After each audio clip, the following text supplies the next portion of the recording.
চ্যানেলে আপনাকে স্বাগত। মায়েরা আপনারা অর্জুন, তো বলবেন অর্জুন তো ছেলে ছিল, আমরা কি করে অর্জুন হই? শাস্ত্র বলছে আমরা সকলেই প্রকৃতি, পুরুষ বা নারী বলে কিছু না। একমাত্র পুরুষ পুরুষোত্তম অনাদিরাদি গোবিন্দ, একমাত্র পুরুষোত্তম অনাদির। আর আমরা যারা আছি হয়তো দেহগত গঠনে কেউ পুরুষ কেউ নারী, কিন্তু প্রকৃতপক্ষে সকলেই আমরা প্রকৃতি। একমাত্র পুরুষ হচ্ছেন অনাদিরাদি গোবিন্দ।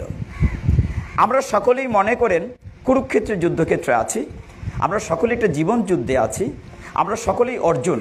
তাহলে গীতাটা বুঝতে সহজ হবে। ওই যে শুরুতেই বলেছি এটার ভিতরে রস আছে। যদিও গীতা একটি দর্শন শাস্ত্র, ফিলোসফি।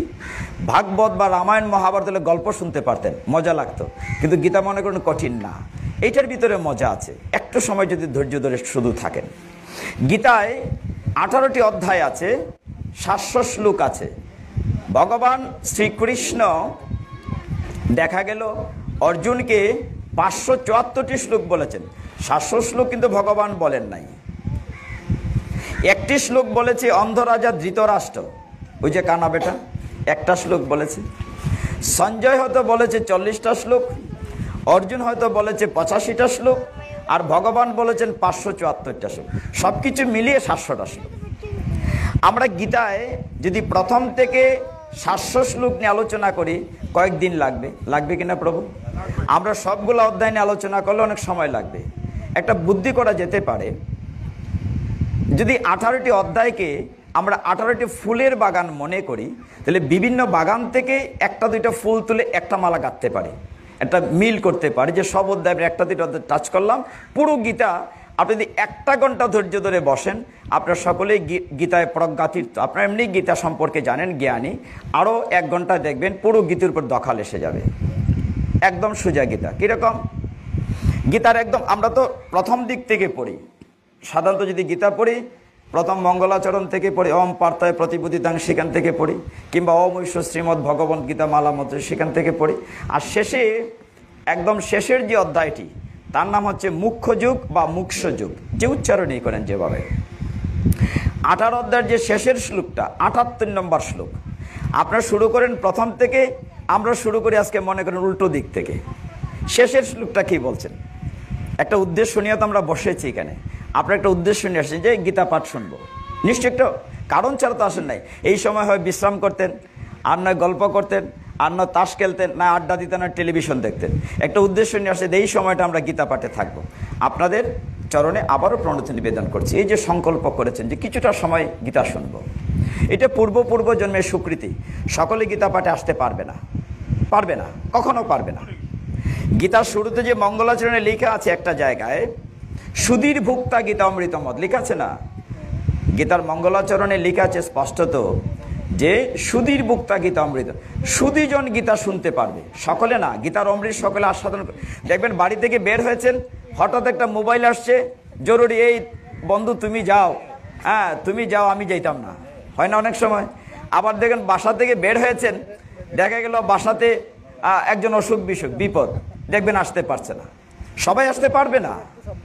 এটার কারণেই বলছে যে সকলে না, সুধীজন আসতে, সকলে ইচ্ছে থাকলেও শুনতে পারবে না। এখানে আসরে বসছে, হঠাৎ একটা খবর আসছে বাসাতে অসুখ বিসুখ, চট করে চলে গিয়েছে, সবাই শুনতে পারবে না। পূর্ব জন্মের যদি স্বীকৃতি না থাকে, তারপরে উল্টো দিক থেকে শুরু করি, খুব দ্রুত যাব, একটু সহযোগিতা করবেন আপনারা। গীতার শেষের শ্লোকটা একদম উল্টো দিক থেকে যদি পড়ি, গীতার শেষের শ্লোকটা বলেছে সঞ্জয়। এখন বলেন সঞ্জয়কে, তার একটা ছোট্ট পরিচয় জানা দরকার। সঞ্জয়ের দুটো পরিচয় আছে। একটি পরে হচ্ছে সে অন্ধরাজা ধৃতরাষ্ট্রের অমাত্য বা রথি, তার পিএস মনে করেন, তার প্রাইভেট সেক্রেটারি, মূলত সে রথি ছিল। এই সঞ্জয়ের আরেকটা পরিচয় আছে, সঞ্জয় হচ্ছে বেদব্যাসের শিষ্য, এটা হচ্ছে বড় পরিচয়। এখন প্রশ্ন হলো বেদব্যাসকে, বেদব্যাসের পুরো নামটা লম্বা, তার নামটা হচ্ছে শ্রীকৃষ্ণ দ্বৈপায়ন বেদব্যাস। তার গায়ের রং কালো, কৃষ্ণ বর্ণের। বাবারা তোমরা কথা না বলে মন দিয়ে শুনো, আর যদি ভালো না লাগে উঠে চলে যাও, কথা বলো না। শ্রীকৃষ্ণ, ওনার গায়ের রং কৃষ্ণ বর্ণে বলে তার নাম শ্রীকৃষ্ণ। তিনি একটি দ্বীপে জন্মেছেন বলে তার নাম দ্বৈপায়ন। আর তিনি আমাদের বেদকে 4টা ভাগে ভাগ করেছেন, এর নাম বেদব্যাস। পুরো নামটা হচ্ছে শ্রীকৃষ্ণ দ্বৈপায়ন বেদব্যাস। তার পিতা পরাশর মুনি, মাতা সত্যবতী বা মৎস্যগন্ধা। এই বেদব্যাসের দিকে যাব না, আমরা গীতাজিতে আলোচনা করব। বেদব্যাসে সে যুদ্ধ তখনও শুরু হয় নাই, কুরুক্ষেত্রের যুদ্ধ। অন্ধ রাজা ধৃতরাষ্ট্রকে বলছে, হে রাজন, তুমি কি যুদ্ধ দেখতে চাও? অন্ধ রাজার ভিতরে দুটানা ছিল। একবার ভাবছেন দেখতে চাই, আবার বল দেখতে চাই। কেন দুটানা ছিল? তিনি ছিলেন পুত্র স্নেহ অন্ধ। তিনি সবসময় চাইতেন যে আমার ছেলেরা দুর্যোধন দুঃশাসন ছাড়া আর কেউ যেন জিতে না, আমার ছেলে যেন জিতে। আবার চিন্তা ছিল যে বাবা তোমরা যদি কথা বলো, কথা তো মাইকে চলে যায়, বিদেশ চলে যাচ্ছে। 3 জায়গায় 3 জন থাকো, কারণ এই প্রোগ্রামটা তো সারা পৃথিবীতে চলে যাচ্ছে। এই মুহূর্তে ইতালি, আমেরিকা, লন্ডন থেকে দেখছে অনেকেই, ডিস্টার্ব যেন না হয়। কি চমৎকার ব্যাসদেব বললেন, তুমি কি যুদ্ধ দেখতে চাও? অন্ধরাজা বলল, আমি দেখতে চাই, এবার দেখতে চাই না। প্রথম ভয় ছিল ওই পক্ষে বাসুদেব, যদি আমার ছেলেরা হেরে যায় তাহলে আমি বাবা হয়ে ছেলেদের মৃত্যু কি করে দেখব। তার চেয়ে একটা কাজ করো, আমার যে মন্ত্রী আছে বা অমাত্য আছে তাকে দিব্য দৃষ্টি দাও, মানে সঞ্জয়কে, সে দেখুক। তখন বেদব্যাস সঞ্জয়কে দিব্য দৃষ্টি দিলেন, আর সঞ্জয় হস্তিনাপুরে বসে 1000 মাইল দূরের কুরুক্ষেত্রের যুদ্ধ দেখেছে আর রাজাকে বলেছে। এইটাই গীতা টেলিকাস্ট। আমরা ঘরে বসে যে খেলা দেখি, বিদেশে ক্রিকেট খেলা হয়, ফুটবল খেলা হয়, ওই উপগ্রহের মাধ্যমে দেখি, জাস্ট এরকম। সঞ্জয় বলেছে আর অন্ধ রাজা ধৃতরাষ্ট্র শুনেছে। আরেকজন দেখেছিল বারবারিক, গীতার যুদ্ধক্ষেত্রে আরেকটা ছেলে ছিল, এই ঘটোৎকচের ছেলে বারবারিক দেখেছিল, ওইটা বলছি না। এখন প্রথম শ্লোক আমি বলতে চাচ্ছি উল্টাটা, 700 নম্বর শ্লোকটি, 78 যেটি। সেখানে সঞ্জয় কি বলেছে মন দিয়ে খেয়াল করেন। সঞ্জয় বলেছে, ইয়ত্র যোগেশ্বর কৃষ্ণ ইয়ত্র পার্থ ধনুর্ধর তত্র শ্রী বিজয় ভূতির ধ্রুবা নীতির মতির মম। যে পক্ষে থাকেন এই কৃষ্ণ যুগেশ্বর, যে পক্ষে থাকেন আরো পার্থ ধনুর্ধর, সেই পক্ষে শ্রী বিজয় লক্ষ্মীয় সম্পদ, সেই পক্ষে ধর্মনীতি ইহা মোর মত। আরেকটু ব্যাখ্যা করে বলি, গীতার একদম শেষের শ্লোকটা আপনার খুলে দেখবেন। সেখানে সঞ্জয় বলছে, সঞ্জয়কে তার রাজা ধৃতরাষ্ট্র জিজ্ঞাসা করছে, ও বেটা সঞ্জয়, কোন পক্ষ জিতবে? অগ্রিম জানতে চাইছে। এখন সে যদি তোমরা জিততে না এরা জিতবো, সে তোর চাকরি থাকে না, চাকরি নট হয়ে যায়।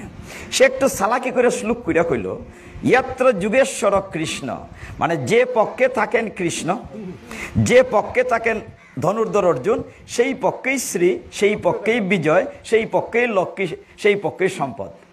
সরাসরি না কইয়া ইনডিরেক্টলি কইল। এখন আসেন, আমরা যে বলি, অনেকে আপনারা বলেন যে প্রভু কষ্ট করে আমাকে নিয়ে আসছে, অনেকেই বলেন গীতা পাঠের দরকার থাকে না, আজিরা ফসা খরচ কইরা। ওই যে উৎসবের সময় আমরা বিভিন্ন উৎসবে যাই, উৎসবের আগে যে অধিবাস হয়, প্রত্যেক উৎসব অধিবাস হয়, অধিবাসের পরের না গঙ্গা আনন হয়তো, এর আগে তো হয় না। তো অধিবাসের সময় গীতা পাঠ করে। একটা সময় ছিল প্রভু, গীতা পাঠের আসরে যখন আমরা যেতাম বিভিন্ন উৎসবে, শুধু সাদা কাপড় দেখতাম, মানে ঠাকুর দাদা যেটি বয়স্ক লোক, কিন্তু এখন ইয়াং পিপুলরা আসছে। আমি খুব খুশি হই, এখানে তো ভক্ত না, আমরা যেখানে যাই বড় আসরে 8000 10,000 মানুষ থাকে, সেখানে ইয়াং পিপুলরা আসছে। সময় পাল্টাচ্ছে, আমরা নিরাশ হওয়ার কিছু নাই। আরেকটা বিষয় হলো, যখন আগে গীতা পাঠ হতো, শুনলে অবাক হবেন, দেখা গেল শুরুতে যদি নিয়ম রক্ষা করার জন্য 10-12 জন মুরব্বীরা দৈরা বয়সে, বাবা গীতা পাঠটা করণ লাগে, এরপরে অধিবাস যেতাম নিয়ম রক্ষা, তাই পড়তেছেন হরিবল কইলে পরে ঘুম ভাঙতো, ফাল মারতাম। আর তাই যে শ্লোক কইতেছেন উনি সারা পৃথিবীর বোধহয় দ্বিতীয় আর কেউ, হ্যাঁ উনিও স্যার আর কেউ তো বুঝছেন, আমার মতো বেকল তো বুঝছই না। এই সময় ছিল গীতা পাঠটা এরকম। আমরা কিন্তু ঠিক ওই জায়গা থেকে উঠে এসছি। আমরা প্রত্যেকটা শব্দকে ব্যাখ্যা করে দেব। আপনি একদম সুজাত, ভেরি সিম্পল গ্রন্থ হচ্ছে দি ভগবদ গীতা। আমরা সনাতন শাস্ত্রে সবচেয়ে সোজা হইল গীতা, এটা আমরা কই মেট্রিক পাস এই লেভেলে। এর উপরে হইল আয়াবাবি হইল শ্রীমদ ভাগবতম, ভাগবত মহাপুরাণ, আর তার উপরে মাস্টার ডিগ্রি হলো চৈতন্য চরিতামৃত। সবচেয়ে সহজ হইল গীতা। আর অনেকেই মনে বাড়ির ঠাকুরদা সারা বোধহয় কেউ পড়তে পারতো না। চৈতন্য মহাপ্রভু কৃপা করে আমরা বাঁচাইছেন। আজকের থেকে 536 বছর পূর্বে মহাপ্রভু যদি না আসতেন কলিযুগ পাবন অবতার, তাহলে সনাতন ধর্মই থাকতো না। তখনকার সময়ে কি অবস্থা ছিল দুইটা উদাহরণ বলি। উচ্চ বর্ণের লোক যদি জল নিয়ে যাইতো, নিম্ন বর্ণের কালো শ্যামা পড়তো, জল ফালাই দেওয়ান লাগতো। আর গীতা স্পর্শ করা দূরে থাকুক, গীতা যদি কেউ শুনে কানের ভিতরে একটা শ্লোক ঢুকিয়া জায়গা কোনোভাবে তপ্ত ঘৃত গরম ঘি ডাইল্লা প্রায়শ্চিত্তকরণ লাগতো। আর পুরুষরা তো যেমন ধর, মহিলারা দলে হাত খাইতে লাইতো। মানে এইরকম জায়গা থেকে মহাপ্রভু কৃপা করে এক পঙ্গতে বইসে আমরা খিচুড়ি প্রসাদ খাই। কেটাই দিছুন মহাপ্রভু, আচন ডালে প্রেম বিলিয়েছেন, জগাই মাথায় উদ্ধার করছেন। এই যে মৃদঙ্গ খান কি সুন্দর, এটা মহাপ্রভুর আবিষ্কার। আজকে সারা পৃথিবীতে আমেরিকা, লন্ডন, সৌদি, দুবাই সব জায়গায় রথযাত্রা হচ্ছে, মৃদঙ্গ লইয়া নাচতাছেন মাতাজিরা পিতাজিরা, হরে কৃষ্ণ বলতেছে, মহাপ্রভুর কারণে। সেই সময়টাতে যখন গীতা, আজকে থেকে 5247 বছর পূর্বে ভগবান এসেছিলেন, গীতা দিছেন কত আগের, আর মহাপ্রভু আইসেন মাত্র 536 বছর আগে। যাই হোক, তো তখন কি বলছেন, এখন গীতা আমরা কেন পড়বো, কেন শুনবো এখন যাকে?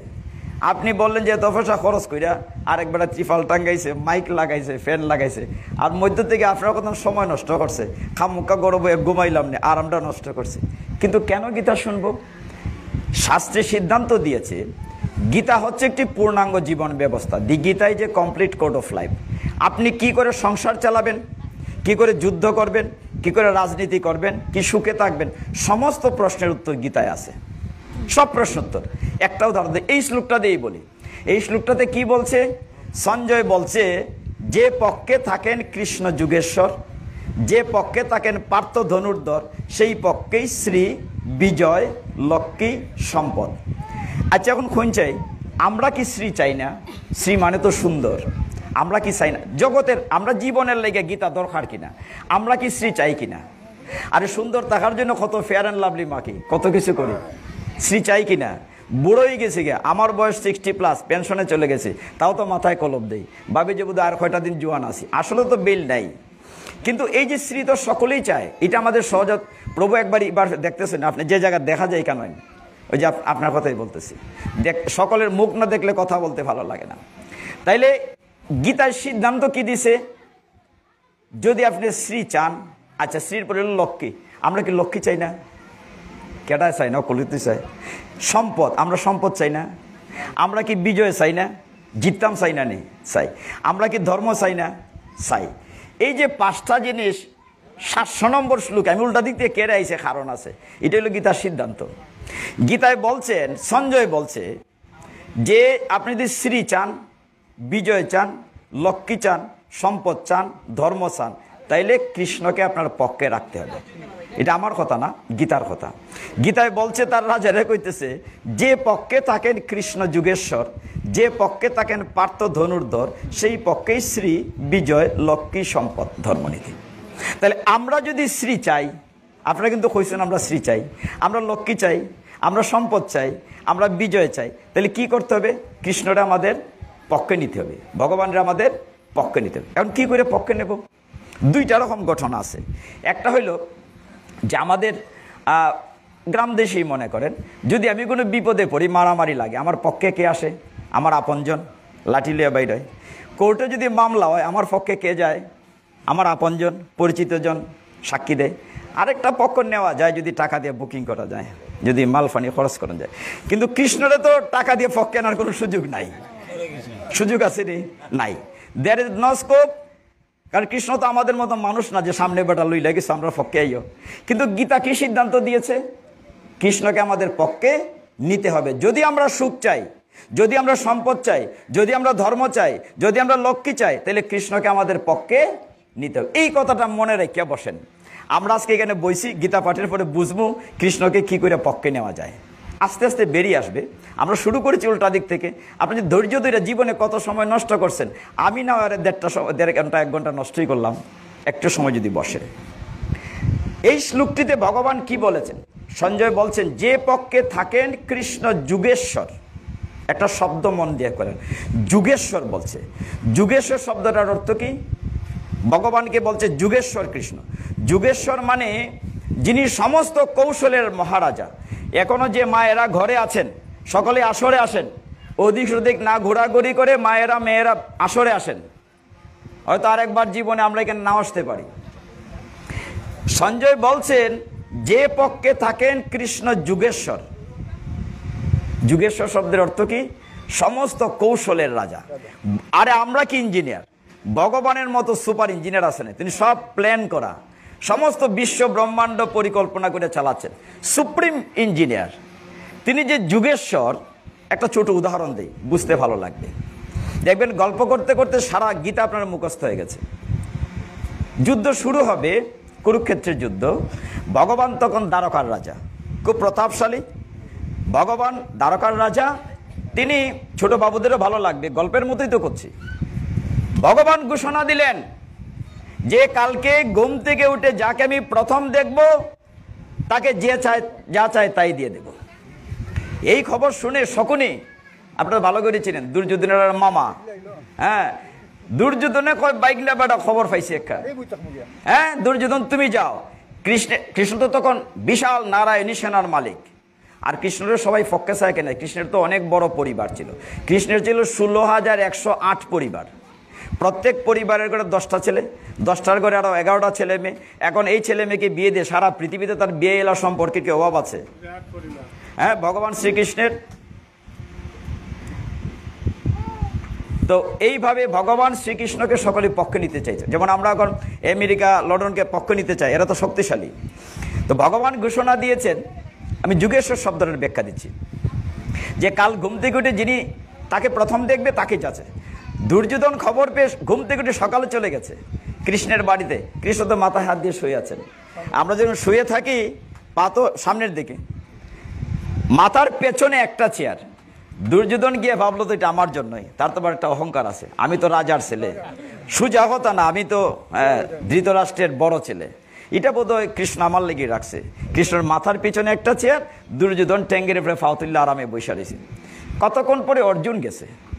দুর্যোধন তো মনে মনে আসতেছে, বেটা তুই পাইতে না চেয়ার, দেখছস একটা চেয়ার, এটা আমার লেগে আছে, তোর কিচ্ছুই নাই। হ্যাঁ, তখন অর্জুন তো ভগবানের ভক্ত, সে ভগবানের চরণ প্রান্তে পায়ের সামনে বসে আছে। ভগবান চোখ, আমরা যখন শুয়ে থাকি চোখ খুলে তো সামনেই দেখি, পেছনে তো দেখি না। ভগবান চোখ খুলেই দেখলেন অর্জুনকে, দেখে বললেন, ভ্রাতা অর্জুন কখন এসেছ? এইটা শূন্য। দুর্যোধন ফাল মেরে উঠছে। হ্যাঁ, ফইলে আপনার ফার্সিলিটি শুরু করছেন। আপনি কথা দিয়েছেন ঘুম থেকে যারা প্রথম দেখবেন তাকে কথা বলবেন, আপনি আমি আইসি আগে, আমারে বাদ দিয়ে অর্জুনের সাথে কথা কইতেছেন। কৃষ্ণ বলতেছেন, আমি তো কথার খেলাপ করি নাই, আমি বলছি চক্ষু খুলে ঘুম থেকে উঠে যাকে প্রথম দেখব। আমার মাথার পিছনে তো চোখ নাই, তুমি যে ফিসে বইছো তোমারে কেমনে আগে দেখি? আমার চোখ তো সামনে, কোসে কথা খাটাইছিনি। আমি তো কথা দিয়েছি যে ঘুম থেকে উঠে যারে প্রথম দেখব, তা আমি অর্জুনকে দেখছি। তখন তো দুর্যোধন কথা তাটকে গেছে। তখন ঠিক আছে, গ্রাম দেশের বিচার হইলেও তো যে বয়সে কম তার আগে সুযোগ দেওয়া হয়, বেটা জুনিয়র মানুষ। আচ্ছা অর্জুন, তুমি তুমি কি চাও? দুইটা বিষয় আছে। একটা হচ্ছে একদিকে আমার নারায়ণী সেনা, অনেক পাওয়ারফুল সৈন্য, তুমি সৈন্য নিবে, আর একদিকে আমাকে নিবে। আমার নিয়েও লাভ হইতো না, আমি অস্ত্র ধরতাম না, এই যুদ্ধের মধ্যে নিরস্ত্র থাকবো, কোনটা চাও? দুর্যোধন তো পায়সারাই করতেছে, মনে সর্বনাশ, এনি সৈন্য চাইয়া বয়, তে তো আমার লস। মানে দুর্যোধন খুব টেনশনে আছে, যদি সৈন্য চাই তে তো আমার সব যাবে। দুর্যোধন পাইছে। অর্জুনে বলতেছে, হে জনার্দন, হে গোবিন্দ, আমার সৈন্যের দরকার নাই, আমি শুধু আপনাকে চাই। লম্বা একটা শ্বাস ফেলাইছে দুর্যোধনে, যাক বাবা। আবার কৃষ্ণ বলতেছেন, দেখো বুঝে বলো যে আমাকে চাইলে তো তুমি কোনো লাভ হবে না, আমি তো অস্ত্র ধরবো না, আমি তো নিরস্ত্র থাকবো। অর্জুন বলছেন, আমার অস্ত্রের দরকার নাই গোবিন্দ, তুমি আমার সাথে থাকলেই হবে, আমার কিচ্ছু দরকার নাই। দুর্যোধন একটা বাপ দেখায়, বাইরে তুই তো সৈন্য চাইতে পারতে, হ্যাঁ তুই তো বড় ঠক লাইছে, কি করা যায়, তুই যখন চাইছো সৈন্য গিয়ে আমি সৈন্য লয়ে যাই গে। এ বাসাতে গিয়ে ঘুরে গিয়ে তার মামা শকুনি গিয়ে বলছে, মামা একখান খাম করে লাইছি। বলে কি তা? বলে আমি তো নারায়ণী সেনা লইছি সব। বলে অর্জুনে কি পেল? যে অর্জুনে বাসুদেবকে পেয়েছে। শকুনি মাথা তার দিলাইছে, বাইকনা রে খাম হয়েছে না, আমরা বোধহয় যুদ্ধে জিততে পারতাম না। তো বলছে, কেন পারবে না মামা, তুমি তো সবচেয়ে বড় ছল, তুমি তো পাশা খেলায় কত কারসাজি করো। শকুনি বলছে, আমি কি ছল, আমার চেয়ে বড় ছল হচ্ছে বাসুদেব, মানে বাসুদেবের ছলনার কাছে আমি কিচ্ছুই না। এই হচ্ছেন যুগেশ্বর। আমরা গীতায় থাকি, গীতার প্রসঙ্গে আসলে অন্য প্রসঙ্গে যাব। শব্দটা ছিল যুগেশ্বর। সঞ্জয় কি বলছিল? যে পক্ষে থাকেন কৃষ্ণ যুগেশ্বর, মানে যে পক্ষে যুগেশ্বর সমস্ত কৌশলের যিনি মহারাজা, সেই পক্ষে তো বিজয় হবে। আরও দেখেন, যুদ্ধ যখন শুরু হলো, মনে করেন একদিকে 100 ভাই, দুর্যোধন দুঃশাসন শক্তিশালী, একদিকে বড় বড় যোদ্ধারা, বিশ্বদেব, পঞ্চপাণ্ডব কৌরবদের দাদামশাই, তিনি তো অমর। অমর কেন? তার পিতা শান্তনু বর দিয়েছে, ইচ্ছায় না মরলে সে মরবে না, স্বেচ্ছামৃত্যু বর প্রাপ্ত বিশ্বদেব। এইদিকে অস্ত্রগুরু দ্রোণাচার্য টিচার, এইদিকে কুলগুরু কৃপাচার্য, এইদিকে কর্ণ, এইদিকে শৈল্য, মানে বড় বড় সেনাপতি এইদিকে, এইদিকে 11 অক্ষহীনী লক্ষ লক্ষ সৈন্য, আর এইদিকে 100 ভাই, আর এইদিকে মাত্র 5 ভাই। এইদিকে এত এত সেনাপতি, এইদিকে কেউই নেই। এইদিকে এত বড় বড় যোদ্ধা, এইদিকে মাত্র 5 ভাই। আর আছেন একজন রথী, রথ চালায় কৃষ্ণ, গাড়ির ড্রাইভার, তাই না আবার নিরস্ত্র। যুদ্ধের শেষে জিতল কারা? বাসুদেব যেদিকে, কৃষ্ণ যেদিকে। কৃষ্ণ যখন যুদ্ধ শুরু হয়, কুন্তী দেবী তো তার পিসিমা লাগে সম্পর্কে, তো কুন্তী দেবীকে বলছে, পিসিমা যুদ্ধে যাব, তোমার 5টা ছেলের আমার দাও। তো বাসুদেবকে দিয়ে চিন্তা করছেন, বাসুদেব আমার 5টা ছেলেকে ফিরিয়ে দেবে তো? বলছে, মা তুমি চিন্তা করো না, যুদ্ধের পরে 5টা ছেলেকে আমি ঠিক ফিরিয়ে দেবো। তো 5টা ছেলে তো বেঁচে ছিল। এইদিকে লক্ষ লক্ষ 100 ভাই তো মরে গেল, কারণ ওইদিকে তো কৃষ্ণ নাই। তার মানে আমরা সংসারে বাঁচতে গেলে, শুদ্ধভাবে সুন্দরভাবে জীবন করতে গেলে কৃষ্ণকে পক্ষে রাখতেই হবে। এইবার আমরা গীতায় একটু প্রবেশ করি, আমরা পিছন থেকে সামনে আসি। প্রথম অধ্যায়ের নাম অর্জুন বিষাদ যুগ। এই অধ্যায়ে ভগবান একটা কথাও বলেন নাই। প্রথম অধ্যায়টা কোনো ভগবানের শ্লোক নাই। দ্বিতীয় অধ্যায় থেকে ভগবান বলতে শুরু করেছেন। ভগবানকে আমরা যুগেশ্বর বলেছি, কথাটা আমরা মনে রাখবো, কাজে লাগবে। ভগবানকে অর্জুন বলছেন, এই অর্জুনের ভিতরে প্রথম একটা অহংকার আছে, আমি তো বেটা হ্যাঁ উপরে না নি, আর আমার গাড়ির ড্রাইভার বেটা গোয়ালা, আমার গাড়ির ড্রাইভার কৃষ্ণ। এই আগে ভিতরে নিয়ে যাও, দেখে আমি কার সাথে যুদ্ধ করতে আসছি। এখানে একটা ঘটনা আছে, ঘটনাটি কীরকম? যুদ্ধক্ষেত্র কুরুক্ষেত্র যারা তীর্থস্থানে গিয়েছেন, বিশাল মাঠ এখনও আছে ইন্ডিয়াতে, অনেক বড় মাঠ, যেখানে লক্ষ লক্ষ সৈন্য, হাতি ঘোড়া রথ কত কিছু। সেই জায়গাটিতে ভগবান রথের চালক সারথি, তিনি ইচ্ছে করলে রথটা তো যে কোনো জায়গায় রাখতে পারতেন। অনেক বড় মাঠ, যেমন এখানে ভক্তরা বসছেন, আপনি এখানে না বসে ওইখানে তো বসতে পারতেন, অনেক জায়গা আছে এখানে। কৃষ্ণ যুগেশ্বর তিনি কি করলেন? রথটা এমন জায়গায় নিয়ে স্থাপন করলেন যে জায়গাটিতে দেখে অর্জুনের বিষাদ আসে। এই জন্য অর্জুন বিষাদ যুগ। অন্য জায়গায় তো রাখতে পারতেন, তিনি তো কৌশলী যুগেশ্বর। এমন জায়গায় আপনার চোখের সামনে ভাসে যে রথটি নিয়ে ভগবান রেখেছেন। এমন সময় অর্জুন দেখলো, চোখ খুলেই তার সামনে তার দাদামশাই বিশ্বদেব, তার সামনে তার টিচার অস্ত্রগুরু কুলাচার্য দ্রোণাচার্য, কুলগুরু কৃপাচার্য, তার শ্বশুর আত্মীয়, তার হাত পাও কাঁপতে লাগলো, শরীর ঘামতে লাগলো। রথে বসে পড়ে বলল, হে জনার্দন আমি যুদ্ধ করব না, ফিরে চলো। মানে কথাটা হচ্ছে, কৃষ্ণ অন্য জায়গায় তো রথ রাখতে পারতেন, ঠিক ওই জায়গাটিতে রাখলেন যুগেশ্বর বলে, যাতে অর্জুনের একটু বিষাদ আসে। অর্জুন বলছেন, আমি যুদ্ধ করব না, আত্মীয় স্বজন হত্যা করে আমি রাজ্য সুখ চাই না, প্রয়োজনে ভিক্ষা করে আমি জীবিকা নির্বাহ করব। ভগবান বলেন, তুমি ক্ষত্রিয় বেটা, তোমার কাজ হলো যুদ্ধ করা, বিখ্যাত করে সন্ন্যাসীরা ব্রাহ্মণরা, তুমি তো ওই দলের না।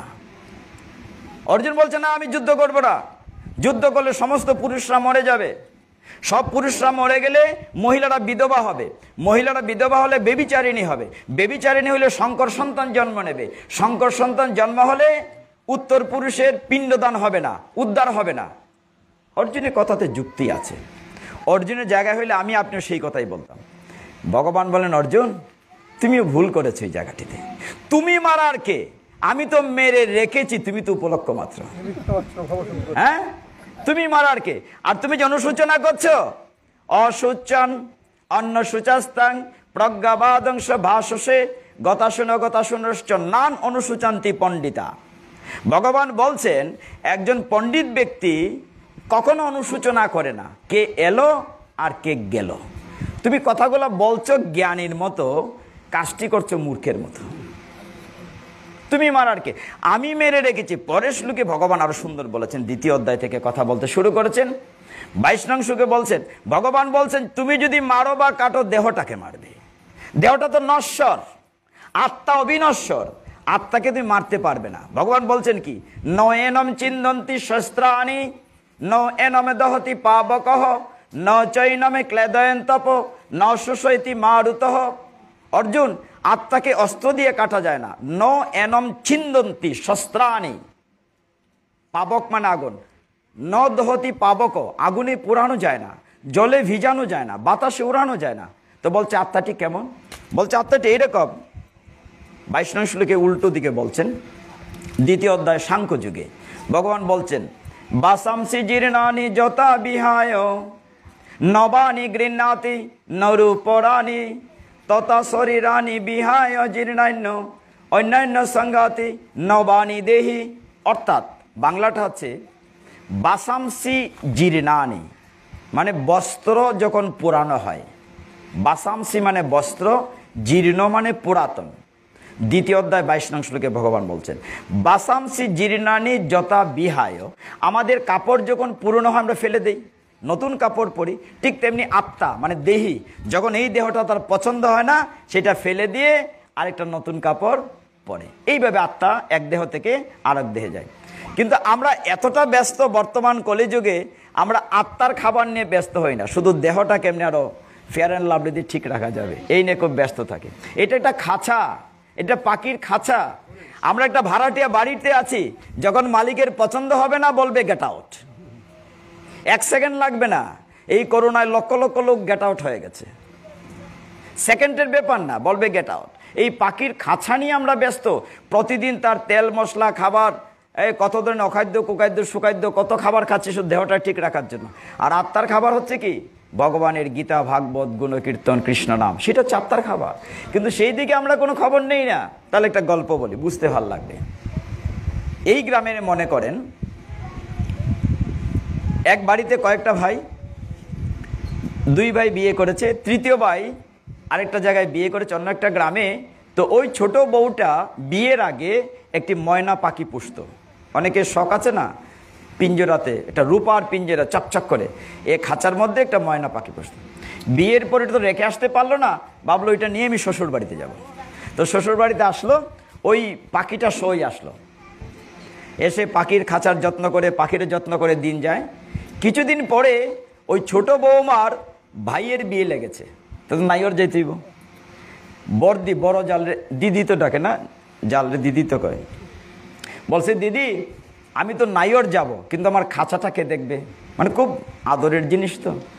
তো বড়দি তো, বড় বউ একটু সরলই থাকে সাধারণত, সরলা। বড় বৌমা বলছে, তুমি চিন্তা করো না, আমি তোমার খাঁচা দেখব, তুমি ভাইয়ের বিয়েতে যেতে চাও যাও। তো ছোট বৌমা আবার বলছে, হে দিদি তুমি আমার খাঁচাটি দেখবে তো, আমি যে ভাইয়ের বিয়েতে নাইর যাব, তুই চিন্তা করিস না, আমি তোর খাঁচা দেখব। হ্যাঁ, সে রওনা হয়েছে, কিছুক্ষণ পর আবার ফিরে আসছে, ও দিদি তুমি আমার খাঁচাটি দেখবে তো? বলে তুই কোনো চিন্তা করিস না, আমি তোর খাঁচা দেখব। তো ছোট বৌমা নিশ্চিন্তে বাবার বাড়িতে গিয়েছে, নাইর হয়েছে, ফিরা যাত্রা হয়েছে। মাসখানেক পরে যখন এসছে, বড় বউ কিন্তু শুনেছে যে আমার খাঁচাটি দেখে রাখিস। সে প্রতিদিন একেমাত্র স্প্রে করে রূপার খাঁচা ঝিলিক মিলিক খুব যত্ন করছে, শিরিষ কাগজ দিয়ে পরিষ্কার, খাঁচাটা ঠিকই যত্ন নিচ্ছে। কিছুদিন পরে যখন ছোট বৌমা ফিরে এসছে, এসে তার নজর কিন্তু ওই জায়গাটিতে। সে দৌড়ে দেখে উঠানের এক কোণাতে খাঁচাটা আছে, ঝিলমিল করছে, সূর্যের আলো পড়ে ঝক করছে। সে ওইখানে দৌড়ে গেছে, গিয়ে দেখে খাঁচাটি টিকে আছে, কিন্তু ভিতরের পাখি নাই। তো দৌড়ে এসে দিদিকে জিজ্ঞাসা করছে, বড় জালকে, ও দিদি আমার পাখি কই? বলছে পাখি মানে? তুই তো পাখির কথা আমাকে বলিস নাই, তুই তো বারবার বলেছিস আমার খাঁচাটি দেখে রাখবি, আমি তো বলেছি দেখে রাখবো। ও ওইটার ভিতরে একটা পাখি ছিল, ওইটা কয়দিন খাবার টাবার বোধহয় পায় নাই, মরেছে, দুর্গন্ধ ফেলে দিয়েছে। তুই তো আমাকে খাঁচার কথা বলেছিস, আমি এই খাঁচার যত্ন নিচ্ছি, কিন্তু ভিতরে যে পাখি এখানে আছে, এই যে ধুকধুক করছে, এই পাখিটি খাঁচা থেকে বেরিয়ে গেলে এই দেহটা কত মূল্যবান। আমাকে আমার স্ত্রী চাইতে কেউ তো বেশি ভালোবাসে না, স্ত্রী আমাকে বেশি ভালোবাসে মনে করেন, কিন্তু আমার যদি এই মুহূর্তে পাখিটি বেরিয়ে যায়, এই দেহটার প্রতি স্ত্রীর বিন্দুমাত্র ভালোবাসা থাকবে না। এটা একটা গলিত পচিত মাংস, সেই বলবে মরা বাসি হচ্ছে ঘর থেকে বের করো। শুধু তাই না, বের করো না, শ্মশানে নিয়ে খুঁচিয়ে খুঁচিয়ে পুড়িয়ে মারবে। এই দেহটা নিয়ে আমরা ব্যস্ত থাকি। কিন্তু এইখানে যে পাখিটা বসে আছে পিপাসার্থ, কিছুটা ভগবানের কথা তাকে যদি না দেন, সে তো অপুষ্টিতে ভুগবে, না খেয়ে মরে যাবে। এবং এই কারণে আমরা দুঃখ কষ্ট পাই। অনেকে যে বলেন, প্রশ্ন করেন যে এত পূজা অর্চনা করি, লক্ষ্মী পূজা করি, দুর্গা পূজা করি, এত উৎসব করি, ভগবান আমাদের সুখে রাখেন না, কেন কষ্ট দেন? এটার জন্য আমি দায়ী?